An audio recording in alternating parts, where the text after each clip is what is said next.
한 주간 평안하셨습니까? 아멘.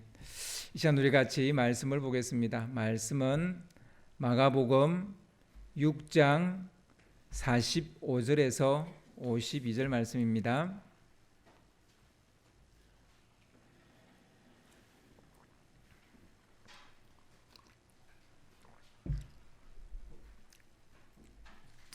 마가복음 6장 45절에서 52절까지 말씀을 한 절씩 교독을 하겠습니다.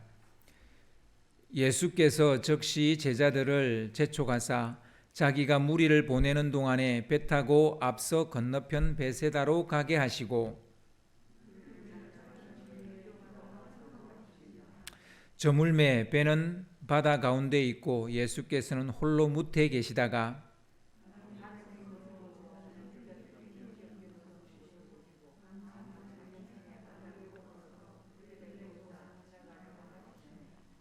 제자들이 그가 바다 위로 걸어오심을 보고 유령인가 하여 소리 지르니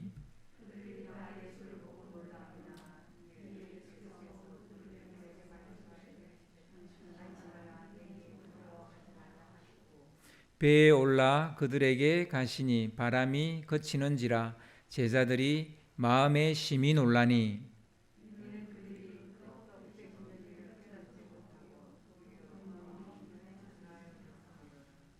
아멘.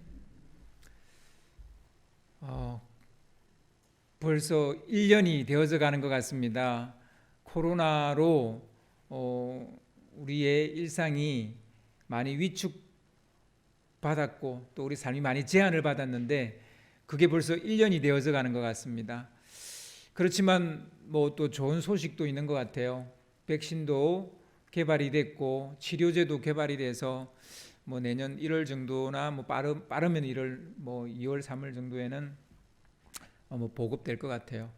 그래서 하여튼 어떻게 보면 이제 정말 코로나와 마지막 싸움을 하고 있는 게 아닌가 싶습니다. 그 코로나 때문에 또 오늘부터 또 20명 이하만 또 예배 드려야 되는 좀 그런 현실 앞에 우리가 서게 됐습니다.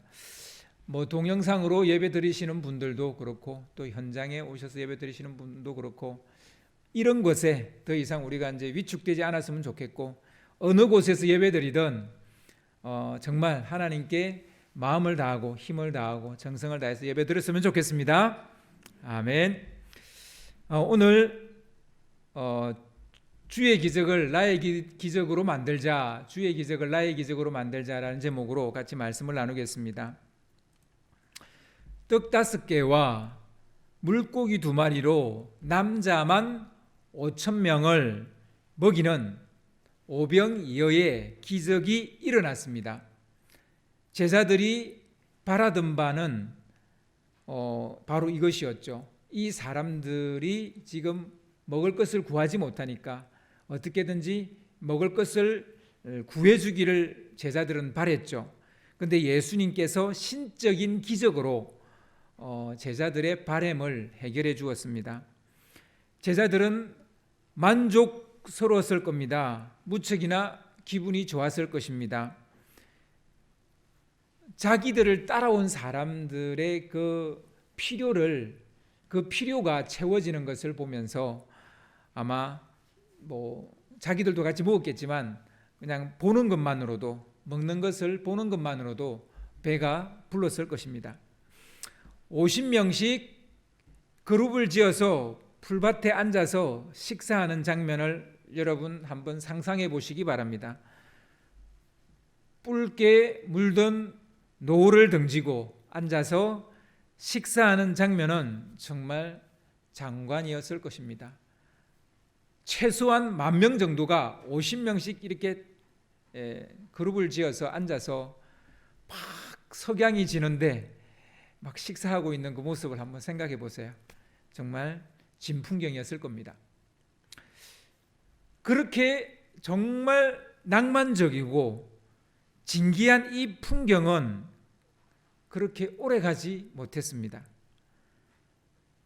식사가 끝나가는 무렵 예수님께서 제자들을 배에 태워서 건너편 베세다로 보내버렸습니다. 그냥 뭐 보낸 정도가 아니라 재촉해서 보냈습니다. 막 서둘러서 막 등 떠밀어서 강제로 보내버린 겁니다. 누가 쫓아오기라도 하듯이 서둘러서 그렇게 보내버렸습니다. 제자들은 뭐 때문에 서둘러서 가야 하는지 그 이유도 모른 채 등 떠밀려서 정신없이 그곳을 떠났습니다. 그 무리들에게 인사조차 하지 못하고 인사할 겨를도 없이 정말 뭔가 좀 마음에 품었던 사람인데, 그나마 좀 마음에 품었던 사람인데 그 사람들에게 인사도 못하고 예수님이 너무 재촉하시는 바람에 그곳을 떠났습니다. 예수님께서 왜 그랬을까요? 예수님에게서 좀처럼 찾아보기 어려운 모습이에요. 해가 저물어 가기 때문에 그랬을까요? 아무리 해가 저물어 가도 굳이 이렇게까지 할 이유가 없는데, 제자들이 먼저 떠나야만 여기에 모여 있는 사람들이 떠나게 될 것이기 때문에 그랬을까요? 뭐 그럴 수도 있겠죠. 아니면 그 이후의 말씀을 우리가 읽어보면 알겠지만 폭풍이 밤에 올 거예요. 폭풍이 오기 전에, 폭풍이 닥치기 전에 그들을 빨리 떠내보내려고 그랬을까요? 뭐 이 모두 다 이유가 될 수 있을 겁니다. 제자들을 먼저 떠나보낸 예수님은 예상했던 대로 그곳에 모여 있는 사람들도 다 이제 흩어보내버렸습니다. 뭐 밤이 되어서 그랬을 수도 있고, 폭풍이 몰려올 것이기 때문에 그랬을 수도 있고, 뭐 하여튼 여러 가지 이유가 있을 수 있을 겁니다. 여기까지는 그래도 뭐 이해될 수 있어요. 뭐 폭풍이 몰려올 거니까, 또 밤이 되니까 뭐 노숙하는 것보다 빨리 집으로 돌아가든지 아니면 동네로 가서 어디 동네에서 좀 이렇게 머물 곳을 찾든지 해야 되겠죠. 여기까지는 그런대로 예수님이 빨리 돌려보낸 그 이유를 우리가 이해할 만합니다. 그런데 진짜 이상한 것은 바로 그 다음에 나옵니다. 홀로 남은 주님은 산으로 혼자 올라가서 기도를 하셨다는 거예요. 지금 이 분위기는 예수님도 어디로 가셔야 되는 거예요. 뭐 제자들을 따라가든지 아니면 그 사람들처럼 동네로 가든지 갔어야 되는데 혼자 산으로 올라가서 기도를 하셨다는 거예요. 갑자기 산으로 혼자 올라가셔서 기도하실 만한 무슨 위급한 일이 생겼을까요? 오고 있는 폭풍이라도 멈추려고 하셨을까요? 근데 폭풍이 멈춘 것 같지는 않은 거 보니까 그걸 기도하러 가신 것 같지는 않고, 폭풍 속에서 제자들이 정말 안전할 수 있도록, 안전하게 그 베세다까지 도착할 수 있도록 그걸 위해서 기도하러 가셨을까요? 그럼 보내지를 말았어야죠. 폭풍 오는데 굳이 보낼 이유가 없잖아요. 예수님이 유별나게 제자들과 사람들을 흩어버리고 혼자 산으로 올라가서 기도한 진짜 이유, 그 앞에 부분은 뭐 그냥 이해할 만해요.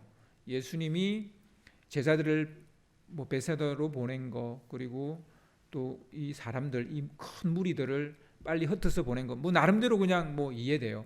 그렇게 한 이유를. 근데 예수님이 왜 그렇게 해놔놓고 자기는 산에 올라가서 기도를 하셨을까요? 그 이유, 요한복음에 나옵니다. 요한복음 6장 15절에 보면, 제가 읽어드리겠습니다.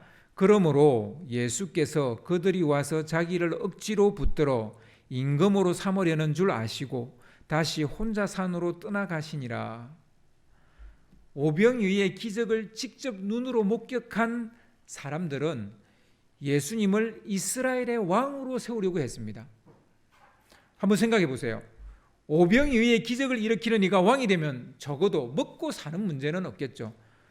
뭐 기근이 들어도, 뭐 좀 흉년이 들어도 예수님이 딱 그냥 기적만 행하시면 뭐 이렇게 먹고 사는 데는 문제가 없는데, 이런 분이 왕이 되면 얼마나 좋겠습니까? 이런 기적을 일으키는 이가 왕이 되면 자기들을 안전하게 지켜줄 것이라는 생각을 할 수 있겠죠. 그러나 예수님은 저들의 생각하는 그런 왕이 되려고 이 땅에 오신 것이 아닙니다. 예수님이 이 땅에 오신 이유는 유대인의 왕이 되기 위해서 오신 게 아니에요.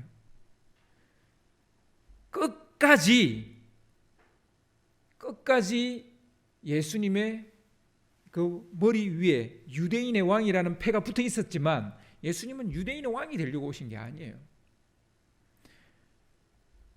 그들의 육신의 배만 채워주려고 오신 게 아니에요. 그들을 대신해서 죽기 위해서 오셨어요. 그들의 영혼을 구원하기 위해서 십자가에 달려 죽으시려고 오셨다고요. 그렇습니다. 예수님께서 서둘러 제자들을 떠나보내고 무리들을 흩어버린 것은 그들 안에, 그 무리 안에 잘못된 생각이 싹트고 있었기 때문입니다. 뭐 폭풍이 몰려와서 아니에요. 밤이 와서 아니에요. 그들 안에 잘못된 생각이 싹트고 있었기 때문입니다. 불온한 생각은 인생의 밤을 맞이하는 것보다 더 무서운 거예요. 잘못된 생각에 사로잡히는 것은 폭풍을 만나는 것보다도 더 무서운 일이에요. 우리는 그렇게 생각하지 않죠. 이 생각쯤이 뭐 그렇게 중요하겠나? 폭풍이 무섭고 밤이 무섭지. 바른 생각과 바른 마음을 가진다면 밤도 헤쳐나갈 수 있고 폭풍도 뚫고 나갈 수 있습니다.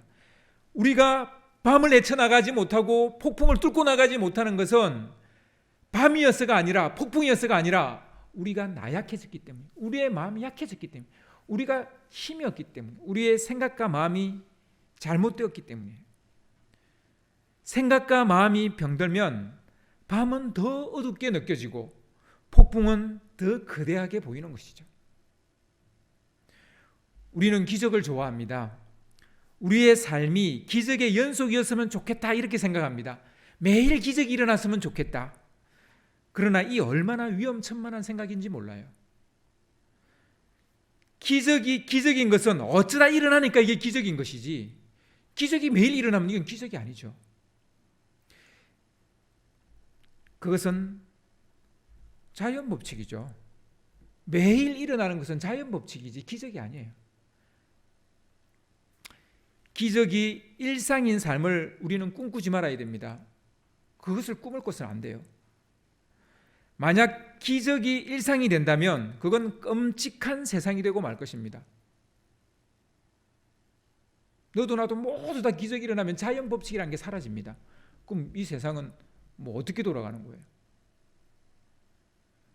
그래서 자연 법칙대로 순리대로 되는 게 이게 은혜인 줄 알아야 돼요. 우리가 예수님의 대속의 죽음과 부활이 기적인 것은 단 한 번 일어난 일이기 때문에,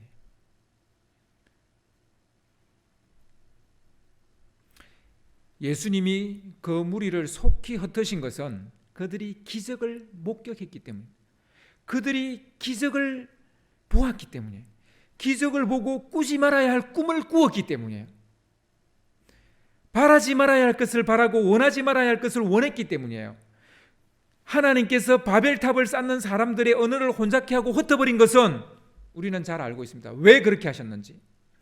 그들이 바라지 말아야 할 것을 바랬고 원하지 말아야 할 것을 원했기 때문에.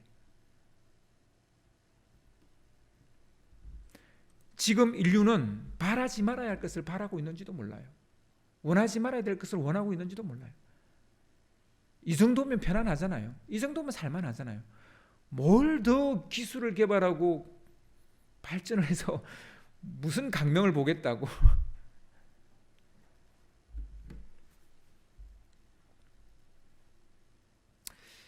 우리는 기적을 추구하기보다는 기도를 해야 됩니다. 하나님의 뜻을 아는 것이 기적을 경험하는 것보다 훨씬 더 중요하기 때문입니다. 주의 기적이 나의 기적이 되려면 우리는 기도를 해야 돼요. 진정으로 나를 바꾸고 새롭게 하고 성장시키는 것은 기적이 아니라 기도입니다. 오늘 말씀이 그것을 보여주고 있습니다. 제자들이 떡 떼던 일을 기억하지 못하고 마음이 둔하여졌습니다. 이 말씀의 결론이 그 말씀이에요. 그래서 저는 늘 생각합니다. 최고의 기적은 내가 기도하고 있는 것, 이게 최고의 기적이에요. 사실은 여러분, 보이지도 않는 하나님한테 기도하는 이게 기적 아닙니까? 하나님 보셨어요? 그런데 기도하잖아요. 이게 기적인 거예요. 내가 기도하고 있다면 나는 기적적인 삶을 이미 살고 있는 것입니다. 만약 기도의 삶을 살지 않고 있는데 기적이 일어난다면 그것은 나를 넘어뜨리는 대적이 될지도 몰라요. 하나님의 뜻을 거스르는 자가 될지도 몰라요. 지금 이 무리들이 그래요. 그들은 기적을 목격했어요. 직접 눈으로 보았어요. 그 기적의 결과로 배를 채웠어요. 근데 그들이 예수님을 이 땅의 임금으로 세우려고 한다는 거예요. 그것은 하나님의 뜻이 아니죠. 예수님이 이 땅에 죽기 위해서 오셨는데 그들은 왕으로 세우려고 한다는 거예요. 출애굽 당시 홍해의 기적은 죽은 것이나 진배 없었던 이스라엘 백성들을 살려낸 사건이에요. 뿐만 아니라 하나님께서 반석에서 물이 솟아나게 하시고 그들의 목마름을 해결하셨습니다. 만나와 메추라기를 통해서 그들의 허기를 해결해 주셨어요. 매일이 기적이었습니다. 출애굽한 이스라엘 백성들에게 기적은 일상이 되어 있었습니다. 하나님께서 그렇게 수많은 기적을 행하신 것은 그 백성으로 하여금 오직 하나님만 섬기게 하려 하심이었습니다. 그러나 그들은 어땠습니까? 모세가 하나님의 계명을 받기 위해 시내산에 올라가 있는 동안 금송아지 우상을 만들어서 그거 앞에서 그걸 하나님이라고 부르고 절을 하고 경배하고 춤을 추며 서로 타락을 해갔습니다. 이건 하나님도 모세도 바라던 바가 아니었어요. 이 기적이 그들을 변화시켰습니까? 변화시키지 못했어요.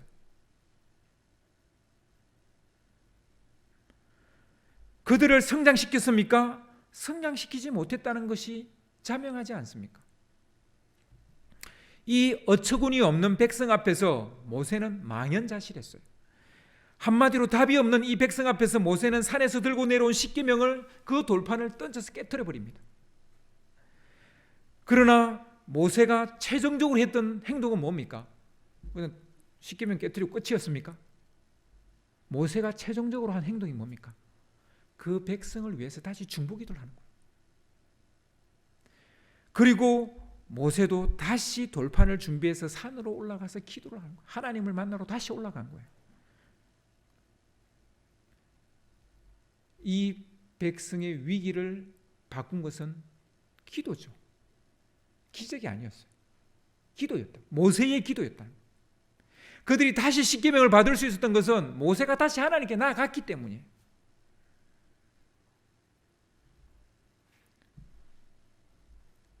그래서 기적보다 더 중요한 것은 기도입니다. 최고의 기적은 기도입니다. 하나님께 기도할 수 있다는 것이 최고의 기적을 경험하고 있는 것입니다. 빈들에 모인 무리들만 예수님의 기대에 어긋난 것은 아니었습니다. 제자들도 기대 이하였어요. 영문도 모른 채 어둠을 가르며 갈릴리 호수에서 노를 젓고 있었습니다. 그런데 갑자기 폭풍이 닥친 거예요. 베세다는 한두 시간이면 갈 수 있는 거리예요. 그냥 노 젓고 한두 시간이면 갈 수 있는 거리예요. 초저녁에 출발했는데 사경이 될 때까지 노를 젓고 있었어요. 사경이 지금 시간으로 몇 시냐면 새벽 3시부터 6시까지예요. 새벽까지 노를 젓다는 거예요. 몇 시간 노를 전 거예요.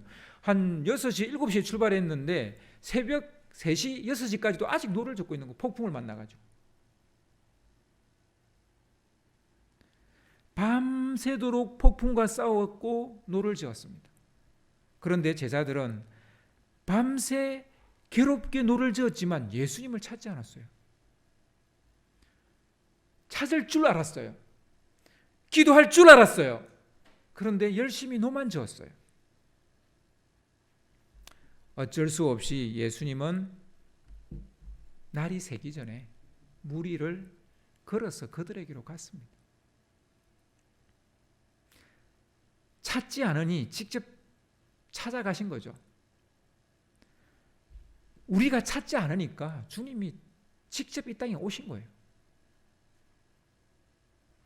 우리는 물 위를 걸으시는 예수님의 신적 기적에 마음을 뺏겨 예수님이 그들을 찾아가신다는 것에는 별로 관심을 두지 않는 경향이 있습니다. 예수님은 우리가 땅 끝에 있을지라도 우리를 찾아오시는 분인 것을 여러분 믿으시기 바랍니다. 그러나 기억할 것은 사경에 찾아오셨다는 거예요. 초경에 찾아오시지, 이경에 찾아오시지, 삼경에 찾아오시지, 왜 사경에 찾아오시느냐는 거예요. 밤새도록 그 고생하는 것을 다 지켜보고 오시는 이유가 뭡니까? 도대체 폭풍이 일어날 때 오시든지 아니면 아예 폭풍이 일어나지 않도록 기도해 주시든지 좀 그렇게 하면 좀 좋아요. 그런데 왜? 주님은 우리가 생고생하는 것을 좋아하시는 분입니까? 그런 분 아니시잖아요. 그렇습니다. 우리가 먼저 주님을 찾기를 기다리시고 계시는 거예요. 사경에 오신 것은 이경에는 나를 찾겠지, 삼경쯤은 나를 찾겠지, 사경이 돼도 안 찾는 거예요. 그런데 날이 새면 이제 뭐 폭풍도 잦아들 테니까 사경에 오시는 거예요. 결국 마지막에 오시는 거예요. 우리가 지금도 마라나타, 주 예수여 어서 오시옵소서라고 우리가 말은 하는데 주님 왜 안 오세요? 이 사경이에요. 이 사경에 답이 있는 거예요. 주님을 안 찾, 주님을 찾아야 주님이 오실 때는 이제 심판해 주러 오실 것이기 때문에 지금은 더 기다릴 수밖에 없어요.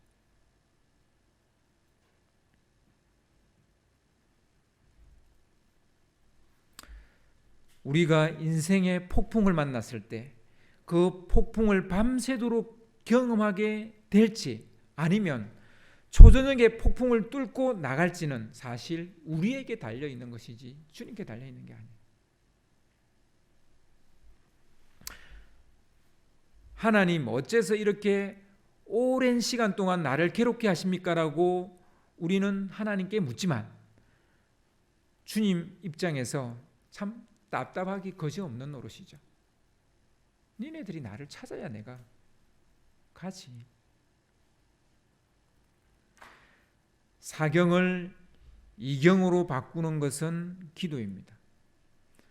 하나님을 찾는 것이고 예수님을 찾는 것이 사경을 이경으로 바꿀 수 있는 비법입니다. 오병이어 기적에서 제자들은 도대체 뭘 배웠습니까? 그냥 자기 따라온 사람들이 다 배불리 먹으니까 그거로 그냥 만족하는 거예요. 아유 잘 됐다. 여러분 부모잖아요. 그죠? 여러분 자식들이 배부르는 것에 그것만 만족하십니까? 그런 부모 없어요. 우리 자식이 배만 부르고 그냥 살아만 있으면 그 만족스럽습니까? 아니잖아요. 자기 인생을 찾아가야 되잖아요. 그걸 위해서 뭔가를 하는 것들을 보여줘야 되잖아요. 우리 자녀들이. 그래야 만족이 되죠. 하나님도 마찬가지시죠. 오병이어 기적에서 제자들은 도대체 뭘 배웠을까요? 아무것도 배우지 못했다는 거예요. 떡 떼시던 일을 너희들이 기억하지 못한다는 거예요. 다 잊어버렸다. 예수님이 개입하시면 해결된다는 것을 그들은 배우지를 못했어요. 예수님이 개입하시면, 하나님이 개입하시면 해결된다는 것을 배웠다면 그들은 초경에, 이경에, 삼경에 기도했을 거라는 거예요. 기도를 안 했다.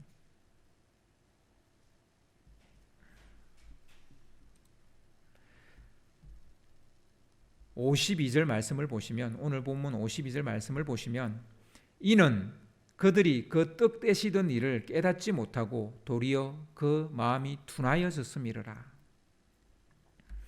우리는 드러난 기적을 보지 말고 원리를 보아야 됩니다. 원리를. 오병이의 기적이 일어났네. 죽은 사람이 살아났네. 안전뱅이가 일어났네. 이런 그 드러난 기적을 볼 게 아니라 어째서 이런 기적이 일어났는지 그 원리를 봐야 된단 말입니다. 그 원리는 보지 않고 드러난 기적에만 그냥 쫓아다니는 거예요. 불나방처럼. 예수님은 그 원리를 보라고 말씀하시는 거죠. 어떻게 해야 하나님이 움직이시는지, 어떻게 해야 하나님이 기적을 베푸시는지, 어떻게 해야 하나님의 보좌가 움직이는지 그 원리를 보라는 거예요. 그것은 예수님을 찾고 구하는 것입니다. 문제를 들고 예수님께 나아가는 것이에요. 기도하는 것이에요. 그래서 기적은 그냥 한번 일어나고 마는 현상이에요. 기도는 그 기적을 계속 일어나게 하는 원리예요. 그래서 기도가 중요한 겁니다. 기적이 중요한 게 아니라.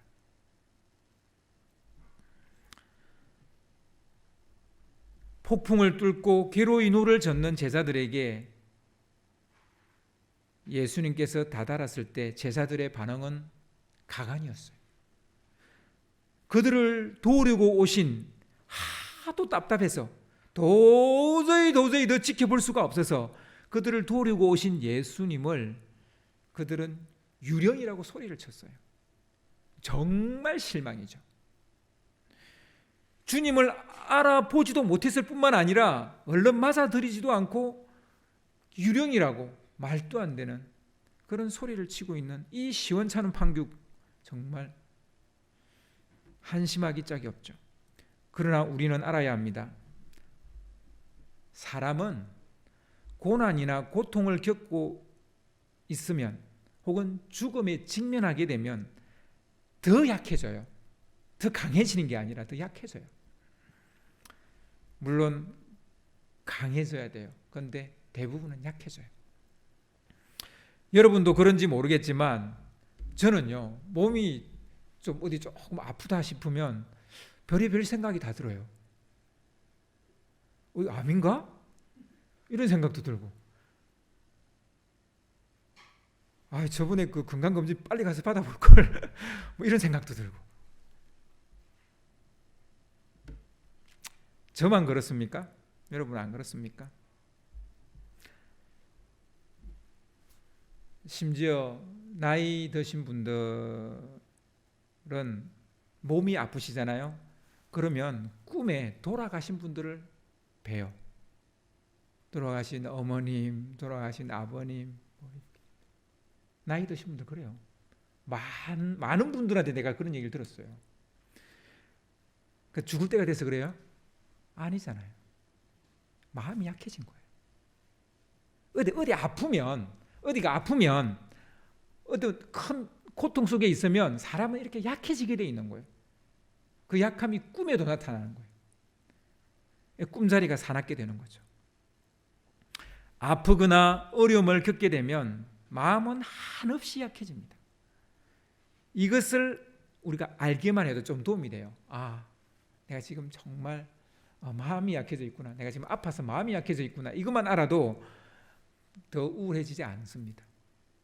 지금 제자들의 상태는 두려움을 넘어 공포에 사로잡혀 있었습니다. 50절을 보면 그들이 다 한 사람도 빠짐없이 다 예수를 보고 놀랐다 이렇게 말합니다. 여기서 놀랐다는 말을 영어 NIV 성경으로 보면 terrify라고 되어 있습니다. terrify. 그런 단어를 사용합니다. 이 terrify는 공포스러운 놀람이에요. 공포스러운 놀람. 무서워서 놀랐다는 말입니다. 그렇습니다. 지금 제자들은 겁에 질려 있습니다. 죽음과 지금 막 싸우고 있습니다. 그 죽음의 두려움에 사로잡혀 있었습니다. 밤새 폭풍과 싸웠고 죽음과 싸웠기 때문에 지금 겁에 질려 있는 거예요. 이런 상태에서 예수님을 봤을 때 그분이 주님으로 보이는 게 아니라 유령으로 보인다는 거예요. 마음과 정신 상태가 그렇다 보니 예수님이 유령처럼 보였던 것입니다. 그러나 흥미로운 것은 51절에도 놀랐다는 말이 한 번 더 나와요.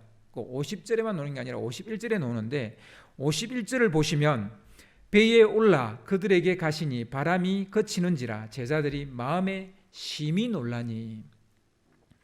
여기서 제자들이 놀란 것은 겁에 질려서 놀란 게 아닙니다. 놀라니를 영어 NIV 성경으로 보면 amaze라고 되어 있습니다. amaze. 이거는 그 경탄의 의미가 들어가 있는 놀람입니다. 정말 그런 일이 이러면서 놀라는 이 놀람은 두려움의 놀람이 아니에요. terrify가 amaze로 바뀌었습니다. 분명히 불과 몇 분 전에는 그들은 테러파이였어요. 그러니까 공포적인 어떤 두려움에 사로잡혀 있었어요. 근데 지금은 정말 경탄하면서 놀라는 거예요. 같은 놀람이에요. 그런데 분명히 같은 놀람인데 다른 놀람이에요. 그리고 분명 둘 다 예수님을 보고 놀란 거예요. 다른 게 아니에요. 앞에 번도 예수님을 보고 테러파이 한 거고, 두 번째 어메이즈도 예수님을 보고 어메이즈 한 거예요. 어떻게 이런 변화가 일어날 수 있습니까? 예수님이 배 위에 올라탈 때 폭풍이 그쳤기 때문일까요? 충분히 그럴 수도 있습니다. 하지만 실은 폭풍을 잔잔케 한 기적보다 더 중요한 요인이 있습니다. 그것은 제자들이 주님의 음성을 들었기 때문입니다. 50절에 보시면 이에 예수께서 곧 그들에게 말씀하여 이르시되 안심하라 내니 두려워하지 말라 하시고, 안심하라 내니 두려워하지 말라, 이 말씀이 제자들의 마음속에 있던 두려움을 쫓아버린 것입니다. 우리가 평화를 얻고자 한다면 주의 음성을 들어야 됩니다. 그래서 여러분이 가장 평화를 얻으려면 기도의 자리에 나가셔야 돼요. 기도의 자리에 나가서 주님의 마음을 이해하고 주님의 음성을 듣는 것입니다.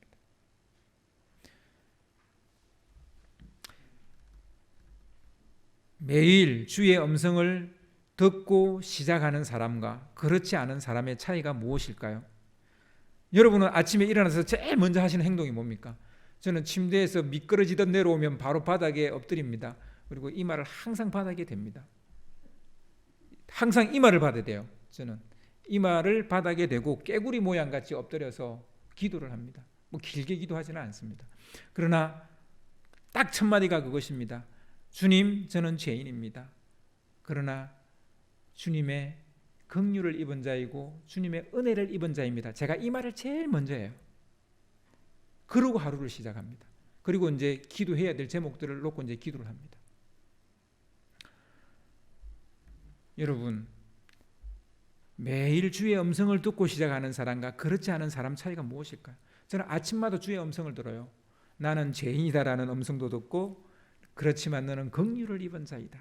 너는 은혜를 입은 자이다. 저는 항상 이 세 개의 문장의 말을 제 입으로 고백하고, 이 고백이 저는 주님의 음성으로 찰떡같이 믿고 있습니다.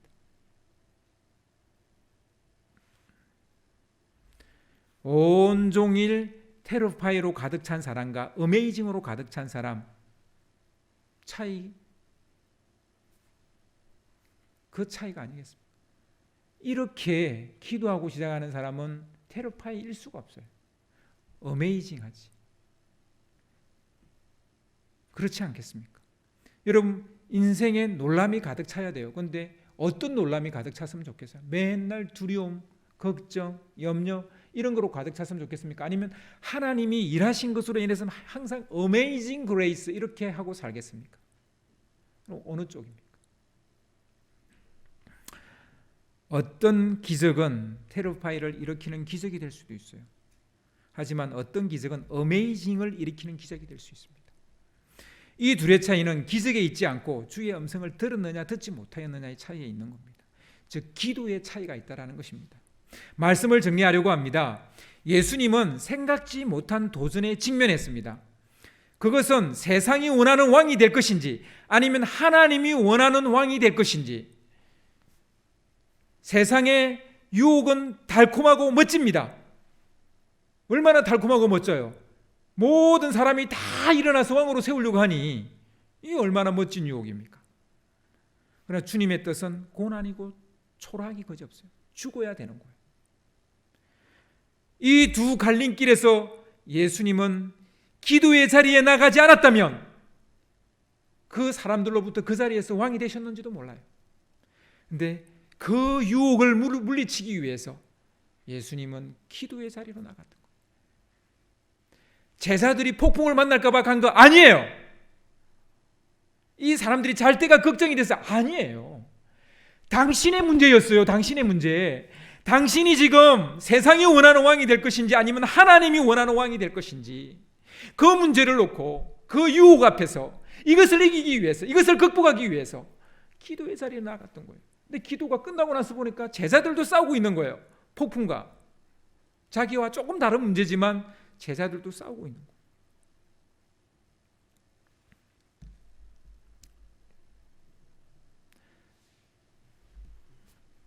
제자들도 생각지 못한 도전에 직면했습니다. 갈릴리 바다에서 잔뼈가 굵었기 때문에 그들은 끝까지 간다. 자기 힘으로 끝까지 간다. 그래서 끝까지 폭풍을 헤쳐나가려고 했던 겁니다. 이 폭풍을 헤쳐나갈 수 있는 더 좋은 길을 선택하지 않았어요. 그냥 자기 힘으로 하겠다는 거예요. 그들은 기도가 필요치 않다고 생각했던 거예요. 그러나 예수님과 너무나 다르지 않습니까? 예수님은 도전 앞에 직면했을 때 기도가 필요하다고 생각하셨어요. 그런데 제자들은 폭풍을 만났을 때 기도가 필요하지 않다고 생각했어요. 이것이 제자와 예수님의 차이예요. 제자가 더 멋있어 보입니까? 끝까지 간다. 멋지네요. 영화 제목 같네요. 그죠? 제자가 더 멋있어 보입니까? 아니에요. 아니에요.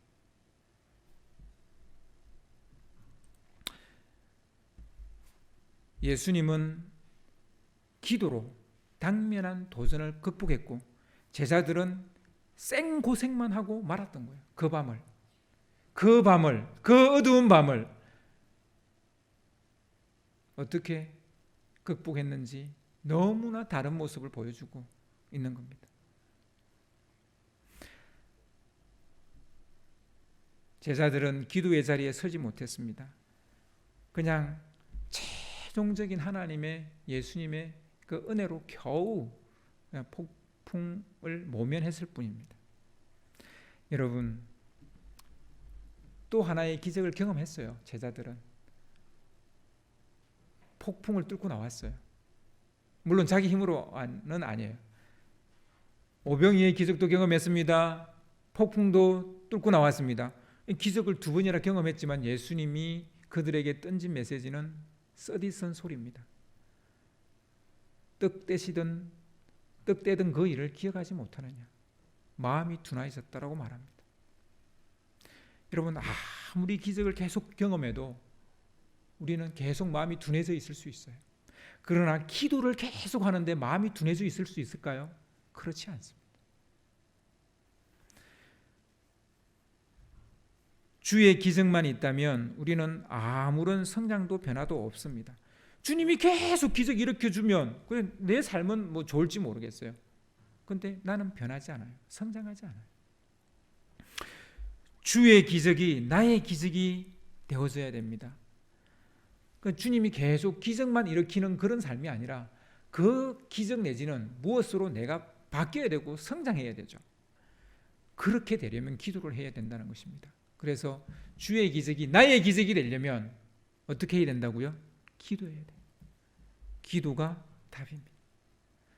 오늘도 이 기도를 붙잡고 여러분 하나님의 기적이 진정한 여러분의 기적이 될 수 있도록 만들어가는 여러분 되시기를 주님의 이름으로 축원합니다.